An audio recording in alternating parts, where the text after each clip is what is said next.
कुछ लोग पूछ रहे हैं कि गीता पढ़ने का टाइम तुमको कब मिल जा रहा है। गीता पढ़ती नहीं हूँ, उतनी भी उतनी भी क्या, धार्मिक हूँ नहीं मैं। तो जो भी मैं बोल रही हूँ, मतलब कि ऐसा गीता में लिखा है, ऐसा कृष्ण जी बोल रहे हैं, ऐसा राम जी, ये मतलब मैं कुछ सुनती हूँ कभी। ठीक है, तो बहुत सारे मोटिवेटर्स क्या करते हैं कि जो ऑलरेडी घटा हुआ है हिस्ट्री को लेकर, वो अभी के में इम्प्लीमेंट करते हैं, है ना। तो वही शायद सुन के कभी मैं वो अपने बातों में वो लगा देती हूँ। इसका मतलब ये नहीं कि वो गीता पढ़ के एंड मुझे मैटर नहीं करता है कि गीता में और रामायण में और उपनिषद में क्या लिखा हुआ है। ठीक है, मुझे क्या मैटर करता है कि मेरे एक्सपीरियंस में जो भी हुआ है, मैं जो फील की हूँ, मैं जो देखी हूँ, मेरे को जितना एक्सपोजर मिला है, मैं उसके हिसाब से जस्ट बताती हूँ कि मैं ऐसा फील की हूँ, मेरे को ऐसा लगा, ऐसा होना चाहिए था, है ना। तो I don't, it doesn't matter कि क्या लिखा है। I don't want to prove those points whether they are right और not. Neither I want to correlate with my points, right, कि वो कैसे सिमिलर है या उसका कितना बैंडविथ है, इसका कितना नॉलेज है, ये सब में पछड़ा में नहीं पढ़ना चाहती हूँ मैं। तो ठीक है, जो भी क्वेश्चन किया था होपफुली वो क्लियर हो जाएगा। यहाँ साइड में देख रही हूँ क्योंकि वो कुछ नोट्स है फ़ोन में, तो just to be on the track. हाँ, कुछ वो बोलते हैं कि तुम मेहनत को लेकर इतना नहीं कहती है। मेहनत मेरे लिए सिर्फ मेहनत कुछ कमाल नहीं रहता है, क्योंकि मेहनत तो मैं कुआं खोद के भी कर सकती हूँ। किसी दिन सुबह उठूँ और खोदने लगूँ, मेहनत है ना वो। बहुत, जैसे फार्मर को बोलते हो बहुत मेहनत कर रहे हो, तो सोचो कि वहाँ वो हल जोत रहा है या वहाँ बहुत मेहनत कर रहा है जहाँ ज़मीन उपजाऊ है ही नहीं, तो क्या बोलोगे। तो मेहनत, सिर्फ मेहनत से कुछ नहीं होता है। You need to have a plan, you need to have a direction, you need whether it's going to work, थोड़ा एक रफ आइडिया होना चाहिए। अदरवाइज ठीक है, सब चीज़ you can not figure it out in the beginning, but मेरे हिसाब से सिर्फ मेहनत से नहीं होता। लाइक बहुत बचपन से हम लोग सुनते आ रहे हैं ना कि hard work pays, hard work pays. नहीं, वैसा कुछ नहीं होता है। There should be a combination of both hard work and smart work. And smart work में क्या आता है कि you just tactically make sure before starting any work कि कितना टाइम लगेगा। जैसे मान लो I am running one company and another X is running 10 companies. I may ask him कि how you are able to do that. I am not able to manage one company का details and resources and revenue, and I am not thinking about कि इस model में क्या change करूँ कि ऐसा कुछ अपने पास आए। एंड तुम 10 कर रहे हो, कैसे कर रहे हो। तो he is doing something, some permutation combination under smart work. Hard work दोनों कर रहे हैं। हार्ड वर्क जॉब भी करता है, हार्ड वर्क एंटरप्रेन्योर करता है, हार्ड वर्क स्टूडेंट भी करता है। बट कोई स्टूडेंट बहुत कम में ही देखोगे कि बहुत कुछ हासिल कर रहा है, कुछ सर्टिफिकेशन पहले कर लिया, उसको कुछ पहले से पता है कि आईटी में अगर जाना है तो कुछ कुछ बेसिक ये कर लो। हो ही सकता है कि तुम्हारा 3 लाख ईयरली के साथ कहीं 5 लाख कर they just cause of that certification. तो इट्स नोन एज, क्या बोलते हैं उसको, थोड़ा विजन बोल देते हैं। और एक बड़ा वर्ड है बट वो बोल के क्या फ़ायदा, याद ही नहीं रहेगा। ठीक है, तो मेरे हिसाब से मेहनत मैं इसके लिए बोलती हूँ क्योंकि अगर वो जो 10 कंपनी चला रहा है, वो हर दिन देख रहा है कि जो मैं 10 महीने में कर रहा हूँ मैं 5 महीने में कैसे कर सकता, 5 महीने में जो कर रहा हूँ 5 दिन में कैसे कर सकता, 5 दिन में जो कर रहा हूँ वो 5 आवर्स में कैसे कर सकता है, 5 आवर्स वाला 5 मिनट में कैसे कर सकता हूँ।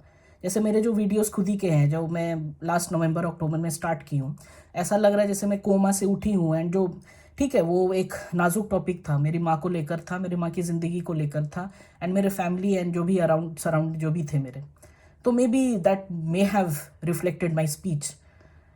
बट मुझे क्या लगता है कि प्रैक्टिस और कोई चीज़ में अगर कंसिस्टेंसी हो जाए ना, तो मुझे लगता है कि कुछ भी हो सकता है। There is nothing for me, there is nothing called being impossible. तो everything is possible with due practice and persistence, and बहुत सारा है, सिर्फ प्रैक्टिस करने से भी कुछ नहीं होगा। मतलब you can daily go out on the field and practice farmering, या फार्मिंग मतलब वही कल्टीवेशन और ये, but you don't know whether that जमीन will give you something in return even after you हल चलाओ फॉर द नेक्स्ट 10 years। तो उधर एक ये इंसाइट चाहिए कि कहाँ पर मेहनत करना चाहिए, कितना देर करना चाहिए और कब तक करना चाहिए। मेरे हिसाब से, मतलब मैं जो करती हूँ तो वैसा मुझे फील होता है।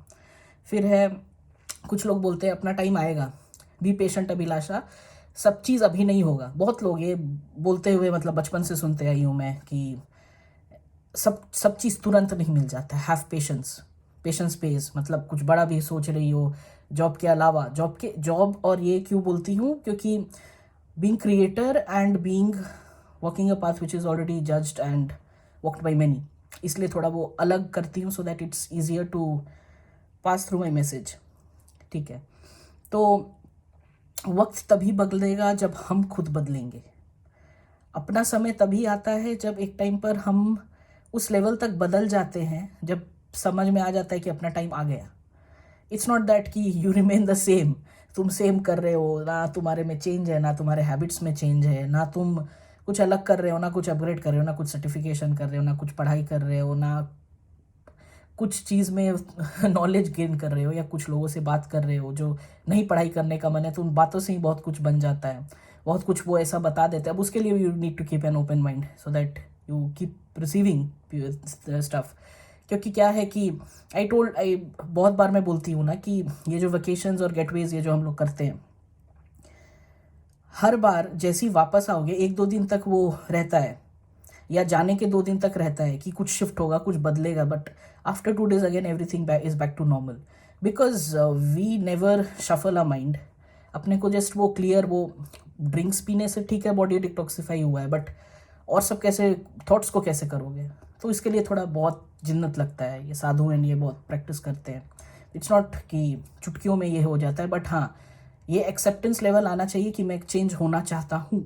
नहीं हो वो चीज़ नहीं आएगा तो फिर कुछ नहीं हो सकता, तो फिर अपना टाइम आएगा के लिए वेट करना होगा। ठीक है, फिर है हाँ, बच्चों के लिए बहुत कुछ बोलती हूँ मैं, मतलब मेरे खुद के बच्चे ना होंगे ना हैं, तो मैं बच्चों के लिए काफ़ी कुछ बोलती हूँ। लोग बोलते हैं कि तू बन पहले, इतना मत सिखा, है ना।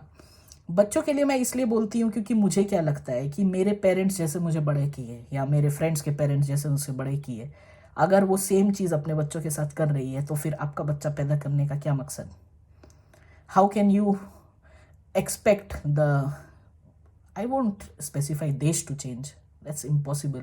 How will you expect your own family to change, your own ideals, your own thoughts to change, जब आप सेम टाइप से बच्चे को बड़े कर रहे हो? when you still expecting कि बच्चा शोर ना करे, क्यों?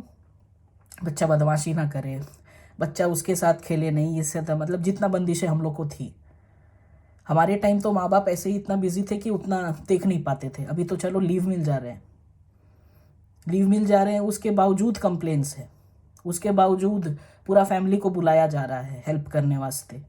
मुझे पता नहीं कि क्या हेल्प लगता है इसमें, लिटरली आई डोंट नो। मतलब अगर ये मैं एक रूल बना दूँ, मैं ऐसी चलती हूँ, मतलब मेरे को देखो तो कौन है हेल्प करने को अभिषेक के अलावा? किसको मैं फ़ोन करूँ और वो आ जाए? तो मैं ऐसी चलती हूँ कि मेरे लाइफ में एक रूल है कि आई कैनॉट एक्सपेक्ट हेल्प, जो करना है मुझे खुद करना है नहीं मेरे पास आसपास कोई लोग।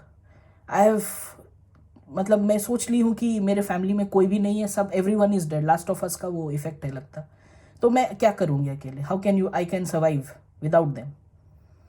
तो ये एक चीज़ ऐसा भी है कि मुझे ये एरोगेंट नहीं बनाता है, मुझे ये सेल्फ केपेबल बना देता है। नहीं तो हमेशा एक कंधा उधर ही रहता है, और ये मुझे डिसीजन लेने में ईजी करता है कि अगर मुझे सब चीज़ खुद करना है तो मैं दूसरे के घाड़ पे वो चढ़ाकर बच्चे नहीं करना। ठीक है, तो मैं इसलिए वो जनरेशन का वो सोच एंड ये करके बोलती हूँ कि अगर अभी के बच्चे कर रहे हो, या मान लो मेरे फ्रेंड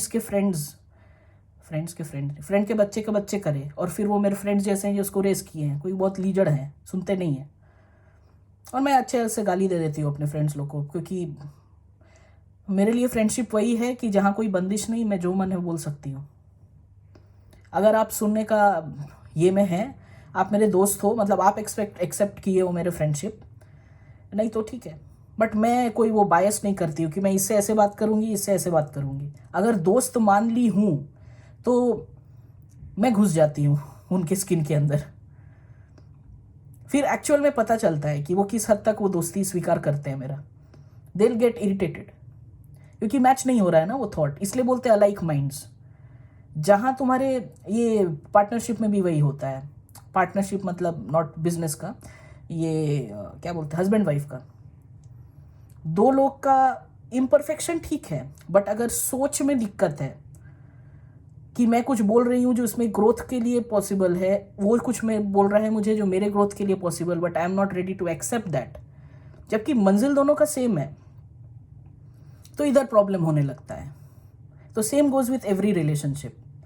ठीक है, फिर है बैंक का बहुत बोलती हूँ मैं, ये इन्वेस्टमेंट और ये घर वर का और ये सब का, क्योंकि मुझे क्या लगता है कि जब अपना बुरा वक्त आता है ना तो आदमी छोड़ देता है बात करना। तो बैंक क्या है, तो मैं बैंक को इसलिए ये बोलती हूँ क्योंकि बैंक को आप ऑप्शन ही मत दो ना। बैंक को अगर ये औकात उनको याद दिला दें हम कि मेरे बुरे वक्त में अगर हेल्प कर पाओ तब तुम कुछ अच्छा काम कर रहे हो। Why is it that I am only earning some, जैसे मान लो आप जॉब के साथ कुछ स्टार्ट किए हो, अगर आपके पास वो जॉब है नहीं, आपका लोन सैंक्शन होगा नहीं, आप कुछ भी लोन ले रहे हो, राइट, आप लोन ले रहे हो to start a business, and business से जो कमाई होगा you are going to pay back, that's called a investment scheme, जो आपकी सैलरी से नहीं जा रहा है बट आपके वो अदर जो भी आप काम कर रहे हो उससे जा रहा है। तो बैंक आपको लोन देगा नहीं, you have to show salary slip. तो अगर कोई किसी का मान लो 20 करोड़ का कुछ सैंक्शन हो गया या कुछ 5 बेडरूम का हो गया, तो दैट डजेंट रिफ्लेक्ट कि आप केपेबल हो, आप you are still broke basically. अगर आप बिना कुछ ये दिखाए, अगर जैसे होता है ना, अभी मान लो कोई एक बड़े लोग इन द सेंस कि बैंक नोज देयर नेम, वो अगर कुछ मांगे तो उसका औकात है वो दे दिया, तो he should be feeling proud of himself. But यहाँ के अपने सारे जो लोग हैं, मेरे जो फैमिली के लोग हैं, मेरे जो रिलेटिव्स हैं, उनको कुछ एक लोन सैंक्शन हो जाता है, यार लोन मिल गया क्योंकि वो देख लिया कि मैं इधर कमाता हूँ, मैं इस देश में रहता हूँ, इतना करेंसी कन्वर्जन है, और वो एटीट्यूड पैदा कर देता है। तो that's wrong, that's absolutely wrong. आपका कोई औकात नहीं है। कल को जब कंपनी निकाल देगी आपको, तब फिर आप उसी बैंक में जहाँ आपको लग रहा था कि औकात देकर आपको लोन पास किया है, वो आपका मुंह भी नहीं देखना चाहेगी, वो बोलेगी कि लीगल प्रोसीडिंग्स हो जाएंगे, आप बताओ आप कैसे पेमेंट कर रहे हो। तो उस वजह से मैं बोल रही हूँ। अब ये सब चीज़ें मैं सब चीज़ नहीं बताती हूँ ना वीडियोज़ में, क्योंकि मुझे लगता है कि ये समझ में आ जाना चाहिए। अब नहीं आता, इसलिए आई एम गिविंग क्लैरिफिकेशन। कोई ये वाला लास्ट टॉपिक है, नेक्स्ट वीडियो में कवर कर लेती हूँ, ऑलरेडी 12 मिनट हो गए हैं। पढ़ाई करने का उम्र में, जैसे मान लो मैं अपना ही स्टोरी बताती हूँ। जब मैं पढ़ाई कर रही थी एंड जब टीन एज आ गए थे मेरे में, फिर जब कॉलेज की, तो बहुत बार मैं देख रही थी, ऐसा मुझे लग रहा था कि इनके बॉयफ्रेंड है, मेरे क्यों नहीं है। कॉलेज में सबके बॉयफ्रेंड्स हो गए, मेरे क्यों नहीं बने। मुझे लगता था प्रॉब्लम मेरे में है क्या, मैं क्या कम सुंदर हूँ, मैं क्या अच्छी नहीं हूँ, मेरे से क्या चलेगा नहीं। पहले तो सुंदरता पे ही लगता है, जबकि मुझे लगा था तो गोरी भी हूँ, उस समय इतनी मोटी भी नहीं थी, है ना। तो जो स्टार्टिंग में वो इन्फैक्चुएशन वाला डील होता है, मुझे लगता है मेरे से खराब दिखने वाली लड़कियों का बॉयफ्रेंड है, मेरे में क्या कमी है। बाद में आई रियलाइज्ड कि ये दो तरफा होता है। बहुत ऐसे कमी ही होते हैं कि कुछ लड़कियां चाहती हैं कि उन पे लोग डोरे डाले, कुछ डलवाती हैं, और इट्स वाइसी वर्सा, लड़कों का भी वही है। लड़के अगर जानते हैं कि उनका कोई एक पर्टिकुलर स्टाइल या लुक है जो कुछ लोगों से नहीं मिल रहा है, तो वो भाव खाते हैं। अब फिर लड़कियां उनमें दाना देगी, या अगर वो कुछ समय तक उनके एक्सपेक्टेशन के विपरीत हुआ तो फिर लड़के वापस उधर लड़कियों के पास आते हैं दाना लेने। ठीक है, तो ये सब मुझे बाद में पता चला। तो मुझे क्या लगता है अभी, कि अभी के टीन को, या मैं देख रही हूँ कि 13 ईयर ओल्ड कुछ सीईओ बन गया है, मतलब इंडिया के जो न्यूज़ कभी पढ़ती हूँ, या कुछ 15-16 ईयर ओल्ड कुछ ऐसा कर रहे हैं जो मैं अभी सोच भी नहीं रही हूँ, और वो कर चुके हैं। मतलब एक बस्ती की लड़की हैज़ लर्नड इंग्लिश, और डिफरेंट एक्सेंट्स में भी, वो ऑस्ट्रेलियन एक्सेंट में भी बोल सकती है, अमेरिकन और ब्रिटिश, दोनों तीनों, विच इज़ वेरी डिफ़िकल्ट कि एक पर्टिकुलर एक्सेंट पे आपका जोड़ है तो आप 3-4 कैसे कर रहे हो, और उसके साथ और भी लैंग्वेजेस उसको पता है। तो मैं वही सोचती हूँ कि अगर ये बंदी ये सब में अगर फंस जाती है और मेरी तरह ये सब सोचते रहती, तो शायद पता नहीं इतना एज हो जाता उसका, 32 साल, तब ये सब वीडियोस बनाती और तब उसको ये सब अवेयरनेस होता। तो मुझे क्या लगता है कि अगर आपको नहीं समझ में आ रहा है कि शादी क्यों करे या प्यार क्यों करे, तो मत करो। You do what you want to do, you literally you do what you want to do. This is for both guys and girls. And after 40 years or 50 years, if you think that okay, I have done what was required, I have innovated, I have explored my area of expertise, this is what I wanted to do, now I am ready to settle, now I want a companion or something. यहाँ पर जैसे आप Britain में देखोगे तो 3 level पे शादियाँ होती है। एक टीन में होता है, एक आपके 20s-30s में होता है और एक आफ्टर 50 होता है. There is a reason for it, क्योंकि उसी टाइम पर यू विल क्रेव कंपेनियनशिप. आपका दिमाग कुछ और सोच रहा, there is no one to discuss. Teen में parents are not there to answer your queries. शर्म से ही मर जाएंगे, वो भी मर जाएंगे, आप भी मर जाओगे. There is no one open to discuss about stuff. Some parents are aware of being gays and lesbians, but still they don't want their child to be the same. They are not expecting a bahu in the form of a ladka. They are not expecting a bahu in form of a ladki if it's her own daughter. ऐसा है. तो अब क्या करोगे? Obviously you're going to hide stuff. फिर आया आपका नौकरी वाला, तो नौकरी में there's frustration and pressure. You won't be able to carry your relationship. तो उधर ड्रामा है. And after that you want to do something of your own, वहाँ पर फिर दिक्कत है. तो सब कर लिए हो, then you are again ready to settle with someone else. तो ये क्राइटेरियाज है, इसलिए लोग वैसे यहाँ पर वो हवा है, हवा, मैं हवा बोलती, अच्छा लगता है. मतलब हवा is like open and free, तो मैं बोलती हूँ हवा. इट्स नॉट बैड, क्या दिक्कत है इसमें? It's nowhere written that to be successful you need to go forward with only one. It's not written like that. And it's not bad also कि कुछ लोग बोलते हैं एलन मस्क का कुछ कितना बीवी है, जो भी एक्स नंबर ऑफ बीवीज हैं, ठीक है. तो तुम अगर कोई बिजनेस कर रहे हो and still end up with one wife, that means that you did something different और you did something more noble than him. नहीं, हाउ कैन यू जज ऑन दैट एक्सपेक्ट? क्या पता किस वजह से वो वैसे किए. You shouldn't be judging anyone. Yeah, you shouldn't be judging that if you end up with 7 wives, you end up with 7 husbands, or you end up with 1-to-1 ratio with husband-wife. How does it matter? You should only concentrate on yourself, whether you were able to go through all this with any X number of your companions. Were you able to achieve what you wanted to? That's all should be on your back of the mind, right? Okay, that's all I wanted to share today. We'll come back another time. Tata.